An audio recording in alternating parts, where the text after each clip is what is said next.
Muito boa noite a todos que acessam os conteúdos da TV Chico Xavier, mas também uma boa tarde, um bom dia aos que acessam em outros horários. Dando continuidade ao encontro dos amigos do bem da TV Chico Xavier, que já ao longo da semana vários palestrantes estiveram conosco trazendo seus conhecimentos. Hoje estamos recebendo o Samuel Duarte, com o tema Os Três Aspectos da Doutrina Espírita. Então, vamos ler uma mensagem de abertura e, em seguida, vamos passar a palavra a Samuel Duarte. Estendamos nossos braços para a vida e auxiliemos sempre. O coração nas mãos para iluminar a mente, através do serviço, deve ser a nossa fórmula ideal de ascensão para os cimos da vida. Francisco Cândido Xavier. Então, com esta mensagem, vamos dar início à live de hoje com Samuel Duarte. Que Jesus, Samuel, lhe abençoe e lhe proteja. É com você a palavra. Muito obrigado. Boa noite aos telespectadores da TV Chico Xavier. Hoje nós abordaremos o tema já anunciado pelo nosso apresentador, que são os três aspectos da doutrina espírita. Este ano, em abril, fazem 168 anos que o Espiritismo está entre nós como a terceira revelação. Este é um fato atestado pelos Espíritos, que trouxeram, através de Allan Kardec, os ensinamentos do Consolador. Quando atesta sua veracidade como a terceira revelação, que segue as revelações da primeira através de Moisés, com a Torá, o livro sagrado dos judeus, a segunda, com os ensinamentos de amor e luz do Mestre Jesus Cristo, que nos prometeu o Consolador, como está escrito no Evangelho segundo João 14, versos de 16 a 27.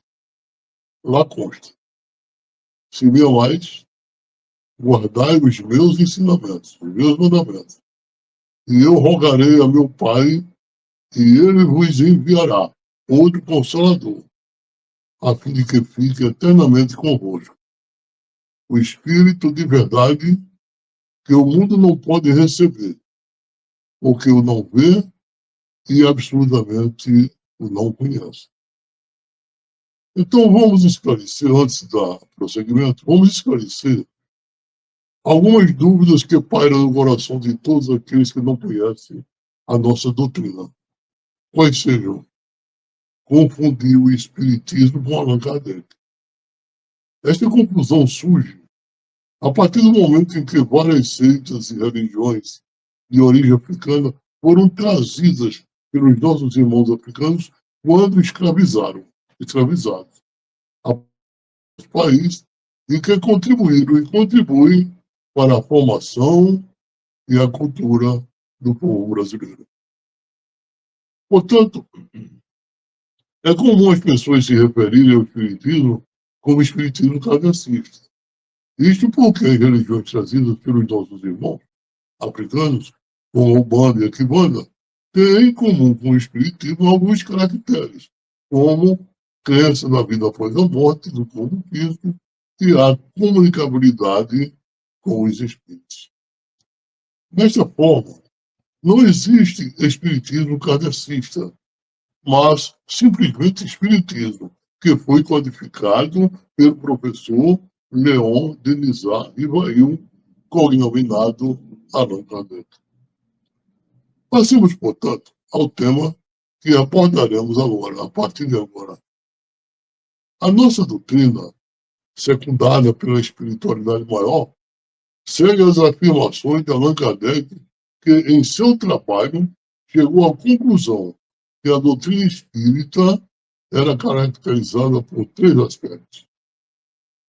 Foi ele quem codificou a doutrina espírita e foi quem definiu o espiritismo.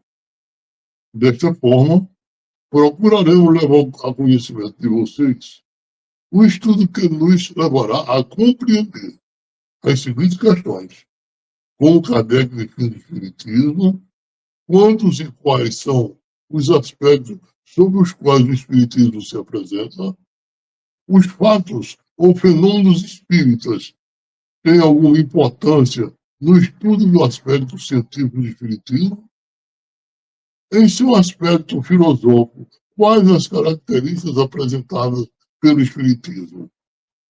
É correto dizer que o espiritismo é uma religião? Como Kardec se posicionou ante essa pergunta? Antes, porém, procuremos conhecer um pouco sobre Kardec. Quem era ele? Que profissão exercia? Como ele desenvolveu estudos que o levou a publicar o Livro dos Espíritos. Allan Kardec era o seu nome ou pseudônimo. No livro A Caminho da Luz, Emmanuel, mentor espiritual de Chico Xavier, aí informa que Napoleão reencarna na França com uma missão de estabelecer a ordem política do Estado francês após a Revolução. Afirma Emmanuel que a ação de Bonaparte invadindo as searas alheias, com o seu movimento de transformação e conquista, fugindo à finalidade de missionário da reorganização do povo francês, compeliu o mundo espiritual a tomar enérgicas providências contra o seu despotismo e vaidade orgulhosa. E continua, Emmanuel, está lá no livro A Caminho da Luz, e continua, Emmanuel. Aproximavam-se os tempos em que Jesus deveria enviar ao mundo o Consolador, de acordo com as suas auspiciosas promessas. Apelos ardentes são dirigidos ao Divino Mestre pelos gênios tutelares dos povos terrestres. Assembleias numerosas se reúnem e confraternizam nos espaços, nas esferas mais próximas da Terra. Um dos mais lúcidos discípulos de Cristo baixa ao planeta, compenetrado de sua missão consoladora. E, 2 meses antes de Napoleão sagrar-se imperador, obrigando o Papa Pio VII a coroá-lo na igreja de Notre-Dame, em Paris, nascia Allan Kardec, aos 6 de outubro de 1804, com a sagrada missão de abrir o caminho ao Espiritismo, prometendo ao mundo pela misericórdia de Jesus Cristo. Allan Kardec nasceu em Lyon, na França, tendo recebido na pia batismal o nome de Hippolyte Léon Denisard Rivail. Antes de se dedicar à pesquisa sobre o Espiritismo, Hippolyte Léon Denisard Rivail, que nasceu em 1804 e desencarnou em 1869, foi professor, pedagogo, tradutor e autor francês. Ele era um defensor da democratização do ensino e um entusiasta da educação como ferramenta de moral. Foi discípulo do reformador educacional João Heinrich Pestalozzi, no Instituto Pestalozzi, em Yverdon, na Suíça. Ele era fluente em vários idiomas, como o inglês e o alemão, e traduziu muitos livros. Kardec foi um dos primeiros pesquisadores a usar métodos científicos para estudar os fenômenos mediúnicos. Ele se convenceu de que havia algo além do magnetismo por trás dos fenômenos mediúnicos e passou a sistematizar um método científico para comprovar se havia fraude. A doutrina espírita transforma completamente a perspectiva do futuro. A vida futura deixa de ser uma hipótese para ser realidade. O estado das almas depois da morte não é mais um sistema, porém é resultado de observação. Ergueu-se o véu. O mundo espiritual o mundo espiritual aparece-nos na plenitude da sua realidade prática. Não foram os homens que o descobriram pelo esforço de uma concepção engenhosa. São os próprios habitantes deste mundo que nos vêm descrever a sua situação. Trabalhou como magnetizador e era membro da Sociedade de Magnetismo de Paris, uma das mais importantes da França. Ajudava pessoas a se curarem de problemas de saúde, como transtornos de sonambulismo. Acreditava na teoria do magnetismo animal, que dizia que todos os seres vivos possuem uma força natural invisível que permite manifestações sobrenaturais. Então, esse é um resumo rápido sobre Allan Kardec, desde o seu nascimento até quando ele passa a manter contato com os fenômenos mediúnicos que ocorriam, então, na sociedade parisiense. Analisaremos agora as questões enunciadas no início, ou seja, em obras postas, é assim que Allan Kardec se expressa. Obras postas é um livro, a Codificação Espírita tem 5 livros. 5. O Livro dos Espíritos, o primeiro. O segundo livro, que é o livro que nós consideramos como um livro de cabeceira daqueles que estão precisando a doutrina espírita. Tem o Evangelho segundo o Espiritismo, de 1800, que foi publicado em 1865, e a Gênese, que foi publicado em 1868. Portanto, em obras póstumas, ele afirma, Kardec dá a seguinte definição, que eu vou ler ipsis. O Espiritismo é, ao mesmo tempo, uma ciência de observação e uma doutrina filosófica. Como ciência prática, ele consiste nas relações que se estabelecem entre nós e os espíritos. Com filosofia, compreende todas as consequências morais que dimanam dessas mesmas relações. Podemos defini-lo assim: o Espiritismo é a ciência que trata da natureza, origem e destino dos espíritos, bem como as suas relações com o mundo corporal. Essa definição está no pequeno opúsculo que foi publicado ainda por Kardec, denominado O que é o Espiritismo.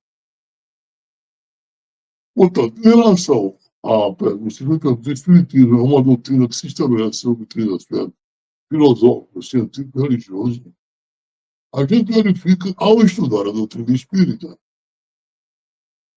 que desperta-nos a curiosidade de como Kardec trabalhou para chegar ao término e publicação de O Livro dos Espíritos, em abril de 1857. E aí, no livro, vem contemplado todos esses aspectos que a gente acabou de se referir um pouco assim. Veremos ainda, da nossa exposição, mais detalhes de como ele desenvolveu sua pedagogia para trilhar o caminho a ser tomado e chegar a bom termo na composição da obra basilar de nossa doutrina. ele inicia em 1854, tomando conhecimento dos fenômenos das mesas girantes, que andavam em voga na sociedade de Paris, na França. As mesas girantes eram desenvolvidas nos salões de alta sociedade parisiense, em que a sociedade se reunia para apreciar a fenomenologia provocada por espíritos através de médios de efeitos físicos. Aliás, fenômenos espíritas sempre ocorreram entre os homens desde o alvorecer da humanidade. A Bíblia Sagrada, no Velho Testamento, está pontilhada de comunicações entre espíritos encarnados e desencarnados. Jesus mesmo teve, em várias oportunidades, relação com o espírito, sendo o mais famoso ocorrido no Monte Tabor. Jesus, levando Pedro, Tiago e João a um monte elevado, que é o Monte Tabor, ali ele se transfigura diante deles. Seu rosto brilha como o sol e suas vestes tornam-se brancas como a luz. Em seguida aparecem Moisés e Elias conversando com Jesus sobre sua missão redentora em Jerusalém. Mas, voltando a Kardec, em 1855, instado pelo seu amigo Carlotti, passa a frequentar alguns grupos onde eram realizadas reuniões mediúnicas. Antes de ele ter se encontrado com o professor Carlotti, que era um amigo dele, de estudo de magnetismo, em 1854 ele recebe informação de um amigo que era magnetizador como ele, senhor Fortier, que diz, que dá a notícia a ele a respeito dos fenômenos mediúnicos ocorridos nos salões através das mesas girantes. E ele simplesmente rechaça essa hipótese de que havia algo inteligente por volta dessas comunicações ou dessa fenomenologia. Mas voltando, a questão do encontro que ele teve com o senhor Carlotti em 1855. Neste ano, e em 1856, ele frequentou sistematicamente reuniões onde, com autorização dos dirigentes, passou a pesquisar sobre os fenômenos e elaborando questões e obtendo respostas das entidades espirituais, compilou o primeiro volume de O Livro dos Espíritos, que veio a lume em 18 de abril de 1857. Na realidade, esse primeiro volume, ele tinha pouco mais de 500 questões. Na realidade, O Livro dos Espíritos, no formato que existe hoje, com 1.018 perguntas, foi, na realidade, a segunda edição, publicada em 1860. Então, sobre os aspectos, voltando agora, sobre os aspectos da doutrina espírita, ou seja, filosófico, científico e religioso, veio a ser evidenciado em todo o trabalho desenvolvido nos anos de 1855 e 1857. Na sequência de suas atividades, o professor Rivail, profundo conhecedor da filosofia e dos métodos científicos, procurou elaborar questões de ordem filosófica e, das respostas obtidas, avaliava a veracidade das mesmas à luz do conhecimento filosófico e procurava concluir seguindo os passos do método científico. Quando falamos de aspecto filosófico, temos que saber de que trata a filosofia. A filosofia surge para responder os grandes enigmas da natureza e as questões relacionadas com a ética e a conduta do homem. E surgiu na Grécia a partir do século VI a.C. Mas, na realidade, antes do aparecimento da filosofia, o povo grego, na realidade, era um povo místico. A mitologia grega era muito rica, porque os homens, como eles não sabiam explicar a origem dos grandes fenômenos que ocorriam na natureza, então eles criaram os deuses. Zeus era um grande deus que morava no Monte Olimpo e que era o senhor de todos os outros deuses. Então eles criaram deuses para explicar os fenômenos, todos os fenômenos que ocorriam na natureza. Mas somente a partir do século VI a.C. é que os gregos, que eram politeístas, começaram a desenvolver, né, a desenvolver teorias, mas teorias com base nas observações, e que se constituiu, na realidade, no início da filosofia grega, com aqueles filósofos denominados de pré-socráticos, porque eram filósofos que vieram antes de Sócrates. De modo simples, a filosofia pretende responder a todas as indagações do homem sobre tudo que ele desconhecia, como qual a origem do universo e, em particular, das coisas. Ou seja, o ser humano sempre buscou compreender o mundo à sua volta e, durante muito tempo, as explicações encontradas se baseavam no misticismo. Contudo, um grupo de indivíduos buscou fundamentar essas explicações na natureza, por meio de observação. Ao buscar explicações naturais, receberam o nome de filósofos da natureza. Os filósofos da natureza procuravam encontrar uma explicação para a origem das coisas, de tudo que estivesse relacionado com a natureza.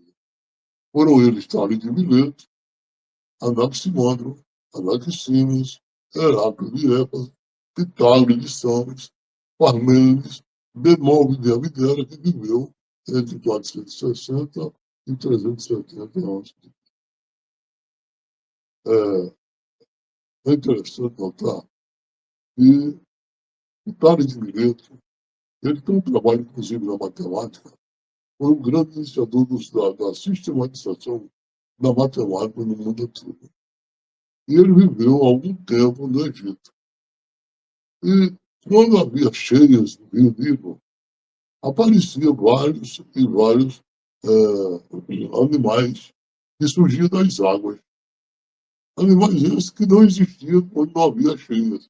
E aí ele deduziu que a água era quem produzia aqueles animais. E aí, através dessas observações, ele começou a estabelecer que tudo na natureza era originado da água. Aí os outros seguiam a sequência, cada um dando explicação, procurando mostrar como era que o mundo havia surgido, como era que o universo havia surgido. Esses eram os filósofos da natureza. Agora, com o aparecimento de Sócrates, Platão e Aristóteles, alguns dos filósofos se preocuparam com os atributos do homem, atributos esses que deveriam ter, ou seja, atributos de ordem moral. Falavam sobre a questão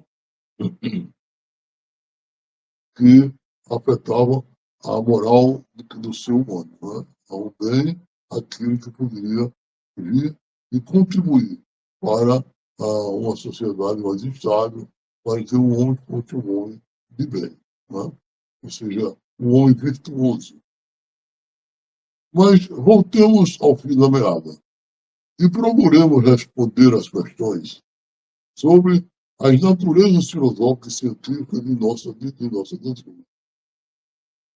Repetindo a definição de Kardec, contida no livro que é o Espiritismo, que ele afirma o Espiritismo é a ciência que estuda a origem e a natureza dos espíritos e suas relações com o mundo corpóreo. Então, baseado nessa definição, é que avaliaremos como é que se estabelece esse atributo da doutrina espírita, esse caractere da doutrina espírita, da ciência. Ou seja, o espiritismo e a ciência é um método científico desenvolvido por Kardec. Mas antes, a gente, vamos ver, fazer um paralelo entre o processo científico, a pesquisa científica e a pesquisa desenvolvida por Kardec. Como é que isso ocorreu? E como é que essa comparação levou Kardec a concluir que, na realidade, o espiritismo é uma ciência. Então, assim, algumas das características de uma pesquisa científica são, primeiro, rigor. A pesquisa científica é objetiva e baseada em fatos. Os fatos observados por Kardec eram os fenômenos de efeito físico provocados pelos velhos. Vamos repetir. Quer dizer, a primeira característica da ciência é o rigor. A pesquisa científica é objetiva e baseada em fatos. Os fatos observados por Kardec eram os fenômenos de efeito físico provocados pelos velhos. Eu digo provocado, mas não era provocado pelos médios. Os médios eram apenas instrumentos, eram provocados por espíritos. Mas Allan Kardec estava na pesquisa para procurar verificar se os espíritos realmente eram objeto da sua pesquisa. A segunda característica da pesquisa científica é a hipótese. A pesquisa científica constrói e testa hipótese previamente estabelecida. Agora, as hipóteses analisadas por Kardec eram, depois de analisada as respostas e verificados de seus conteúdos, estavam além dos conhecimentos dos médios. Estabeleceu a hipótese que a origem não estava nos médios e que alguma inteligência extracorpórea era que provocava. Ou seja, ele sabia do grau de conhecimento do médium. Sabia que os médiums que ele, pelo menos eram duas jovens, não tinham conhecimento avançado de filosofia. Então, ele elaborava as questões.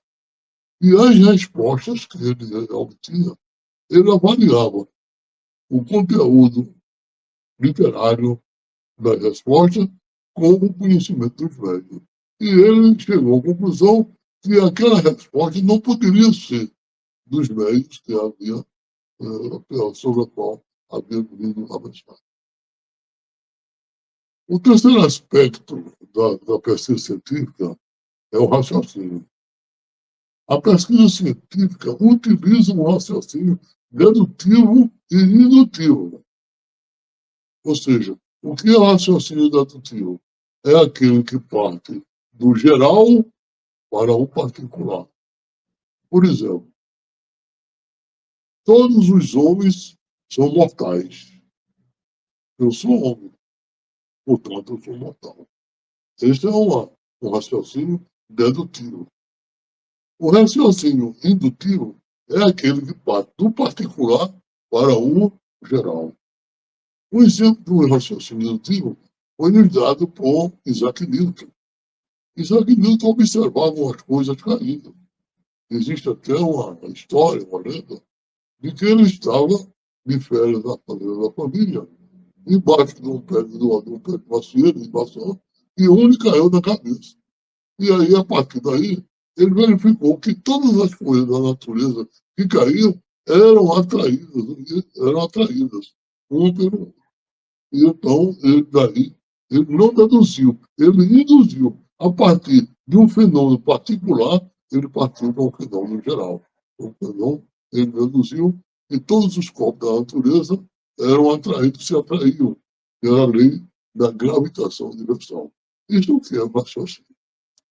Mas vamos verificar, depois dessa explicação a respeito do raciocínio, que é o terceiro caractere da pesquisa científica, é o raciocínio. Ou seja, a pesquisa científica utiliza o raciocínio dedutivo e indutivo. Portanto, verificava a ignorância dos médios sobre as questões de ordem filosófica, deduziu que só poderia ser de origem dos espíritos, pois eles mesmos afiançavam que eram as almas dos homens que viveram antes. Ou seja, ele começa, então, a analisar as questões das comunicações, de várias comunicações, porque ele não estava restrito a fazer pesquisa em apenas um grupo mediúnico. Não, existia em Paris vários grupos mediúnicos em locais diferentes. E ele obteve permissão de frequentar vários ambientes diferentes, vários grupos, em que ele levava perguntas previamente elaboradas, de cunho filosófico, e apresentava essas questões nos grupos. Então, ele partia do geral e verificava, antes de raciocínio, ele verificava todas as respostas do espírito de modo geral, e aí ele concluía, em particular, que aquilo tinha um fundo de verdade e que era provocado pelos espíritos. O terceiro caractere da pesquisa científica são os experimentos. A pesquisa científica é experimental e geralmente compara um grupo experimental com um grupo de controle. É só. Isso é o que a ciência faz. Né? Através de experimentos. A pesquisa científica é experimental e geralmente compara um grupo experimental com um grupo de controle. Né? E é assim, por exemplo, que a ciência descobre as vacinas. Ele tem um grupo de controle e tem os grupos experimentais. Aquele grupo de controle está sob a ação dos pesquisadores. Né? Mas vamos ver se o trabalho de Kardec se encaixa dentro desse caractere científico. Então, vamos ver. As pesquisas de Kardec tinham na casa do engenheiro François Baudin, cujos instrumentos de pesquisa eram as irmãs Caroline e Pelagie Baudin. Eram duas garotas de 14, 15 anos, se não me engano. Este era o grupo de controle. Em Paris, existiam vários grupos mediúnicos que ele usava como grupos experimentais. E se encaixa perfeitamente dentro desse caractere científico. Né? Ele submetia as perguntas aos vários grupos experimentais e comparava as perguntas, as respostas, com o grupo de controle. Isso, então, ele tirava as suas conclusões. Outro caractere da pesquisa científica são os objetivos. A pesquisa científica tem objetivos específicos e ordenadamente definidos. Vamos ver se a doutrina a pesquisa de Kardec se encaixa nesse caractere. Vamos legal.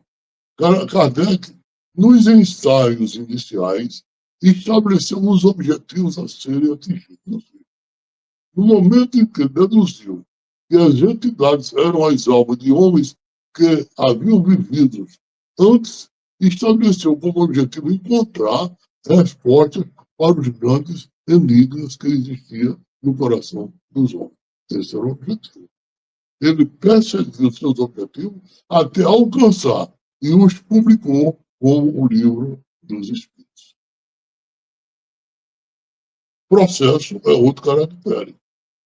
Ou seja, a pesquisa científica é um processo que geralmente inclui seleção de material, revisão, organização, análise de dados e conclusões.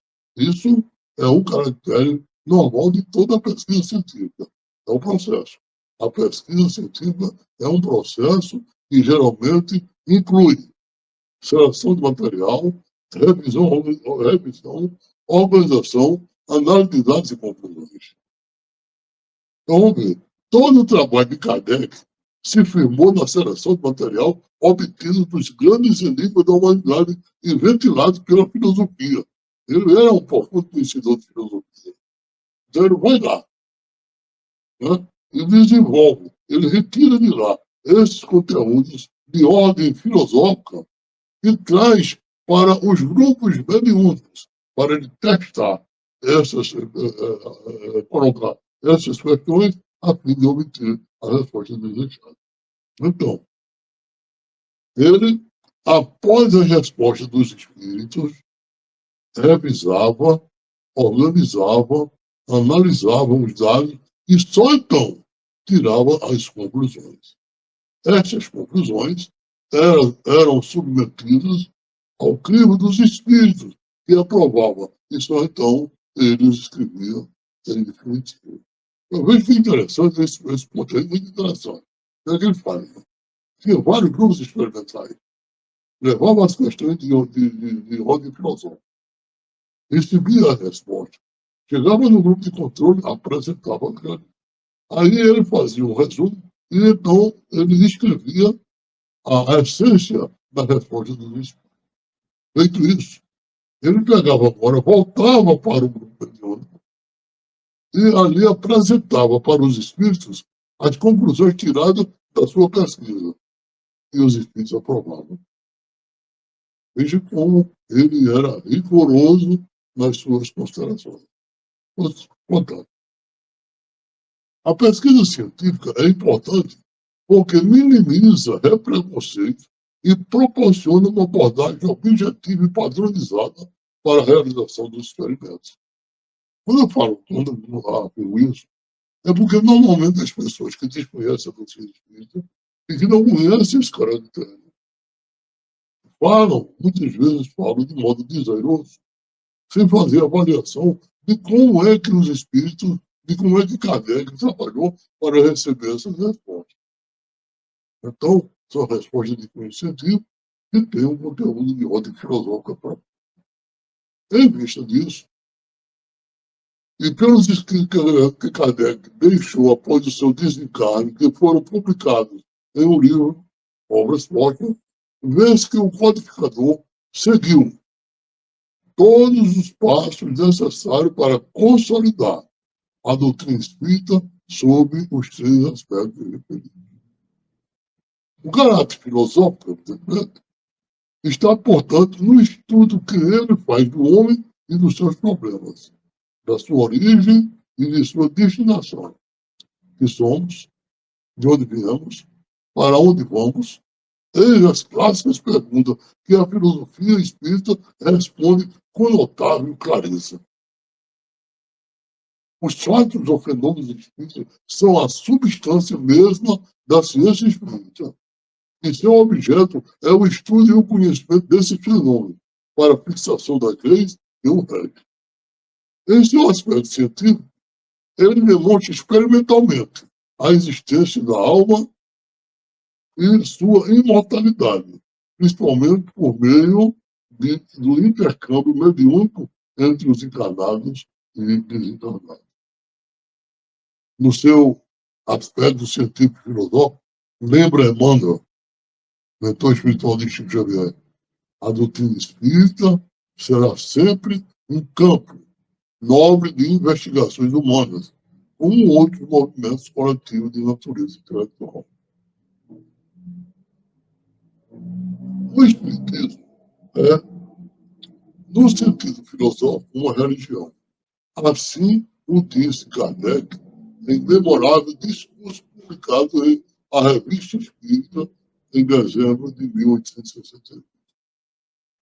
Mas não se constitui, no sentido comum, em mais uma religião, visto que não possui cultos instituídos, igrejas, rituais, dogmas, mitos ou crendices, nem tampouco hierarquia sacerdotal. Considerando religião, o Kardec, quando estabelece um laço moral entre os homens, conduzindo-os em direção ao Criador, mediante a vivência dos ensinamentos morais do Cristo. É, porém, no seu aspecto religioso, assevera Emmanuel, que repousa a sua grandeza divina, por constituir a restauração do Evangelho de Jesus, estabelecendo a necessidade da renovação definitiva do homem para a grandeza do seu imenso futuro espiritual. Como vimos até agora, o trabalho de Kardec foi inusitado, pelas obras sobre a doutrina atestam a grandiosidade da sua missão. Ele, no Livro dos Espíritos, baseado na doutrina, com a cuidado de sua pesquisa, devassa o mundo dos espíritos, questiona as maiores dúvidas do ser humano sobre a existência da vida após a morte do corpo físico. O que é Deus? O que é o espírito? O que são os espíritos? Como vivem os espíritos? Reencarnação. São temas abordados nos tomos 1 e 2 da obra básica. No livro terceiro, abordam as leis morais, onde trabalha a lei de adoração, lei de trabalho, lei de reprodução, de conservação, de distribuição, de sociedade, lei de progresso, lei de igualdade, lei de liberdade e lei de justiça, amor e caridade. Essa classificação de leis foi trazida pelos Espíritos Superiores. O livro 4 trata das esperanças e consolações. Kardec foi cognominado por Camille Flammarion o bom senso encarnado, pois soube tratar um tema tão complexo e jamais ventilado pelo ser humano. No Livro dos Espíritos, entre as 1018 perguntas, elabora questões que o homem sempre teve dúvidas e que, ao perguntar aos espíritos, teve resposta que, analisado convenientemente, usando o método científico, dirima qualquer dúvida, como o que é Deus? Ele não pergunta, ele não personaliza, ele não diz quem é Deus, ele pergunta o que é Deus, qual é a essência da divindade. E os Espíritos respondem, é a inteligência suprema, causa primeira de todas as coisas. Outra questão, está no tomo 1, é o que é o Espírito? O que é? O que é o Espírito? É o princípio inteligente do universo. E mais adiante, noutra questão, ele pergunta o que são os espíritos? E ele responde, os seres inteligentes da criação que povoam o universo fora do mundo material. Ou seja, os espíritos são as almas dos homens que viveram quando encarnados e continuam vivendo no plano espiritual, em que eles não têm nem a perfeição, nem o dom supremo. Que o espírito é criado simples e ignorante e tem como objetivo a perfeição. Isto é, Deus nos deu apenas uma vida e várias etapas reencarnatórias, objetivando atingir a perfeição. Então, essas são as nossas considerações que nós fizemos, acabamos de fazer, a respeito dos 3 aspectos da doutrina do Espírito. É fundamental que a gente tenha consciência de que nós somos, e nós, que a doutrina espírita assegura que nós somos criados simples e ignorantes, mas que o objetivo é atingir a perfeição. É uma evolução.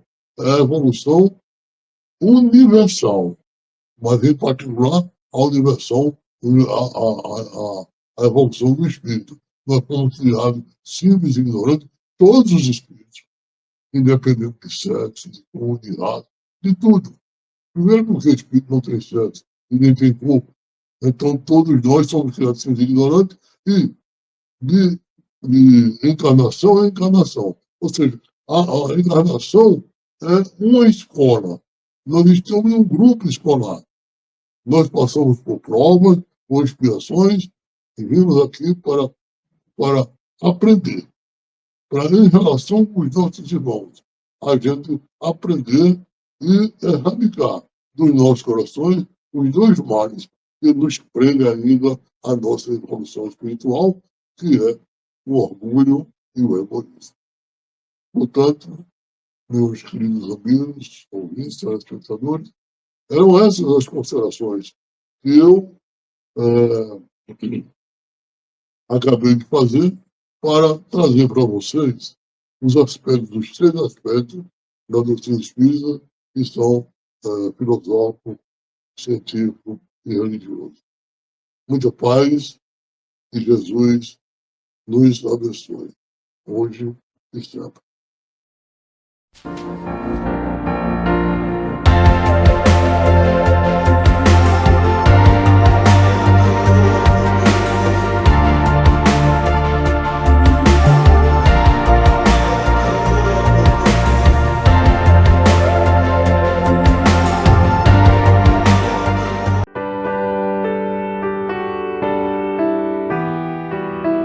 Participe do segundo encontro dos Amigos do Bem da TV Chico Xavier, de 17 a 28 de fevereiro e 1º a 3 de março de 2025, com o tema central Espiritismo hoje e para o planeta de regeneração, Caminho sem volta, com participação de palestrantes nacionais e internacionais, evento online gratuito com transmissão ao vivo pelo YouTube da TV Chico Xavier.